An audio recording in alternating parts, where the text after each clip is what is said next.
പ്രധാനമന്ത്രി ഈവനിൽ G7 ഉച്ചകോടിയിൽ പങ്കെടുക്കും. ലോക നേതാക്കളുമായി ചർച്ചയ്ക്ക് അവസരമെന്നും സുസ്ഥിര ലോകത്തിനായി പ്രതിജ്ഞാബദ്ധമെന്നും നരേന്ദ്രമോദി അറിയിച്ചു. പി ബസന്തുണ്ട്. ബസന്ത്, G7 ഉച്ചകോടി, അവിടെ ഏതൊക്കെ നേതാക്കളുമായിട്ടുള്ള ചർച്ചകൾ, വളരെ തന്ത്രപ്രധാനമായിട്ടുള്ള കൂടിക്കാഴ്ചകളൊക്കെ തന്നെ ഉള്ള സാധ്യതകളൊക്കെ എങ്ങനെയാണ് ബസന്ത്?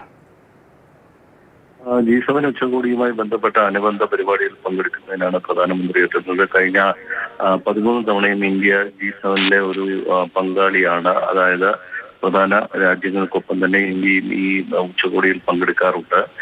ഇന്ത്യൻ പ്രധാനമന്ത്രിക്ക് ലോക നേതാക്കളുമായി ആശയവിനിമയം നടത്തുന്നതിനുള്ള ഒരു അവസരം കൂടിയാണ് G7 ഉച്ചകോടി.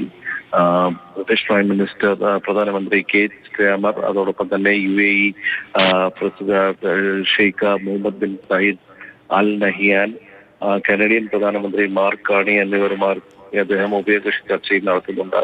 ഇന്ന് രാത്രി ഫ്രഞ്ച് പ്രസിഡന്റ് ഇമാനുവൽ മാക്രോൺ നൽകുന്ന വിരുന്നിൽ പ്രധാനമന്ത്രി പങ്കെടുക്കുന്നുണ്ട്.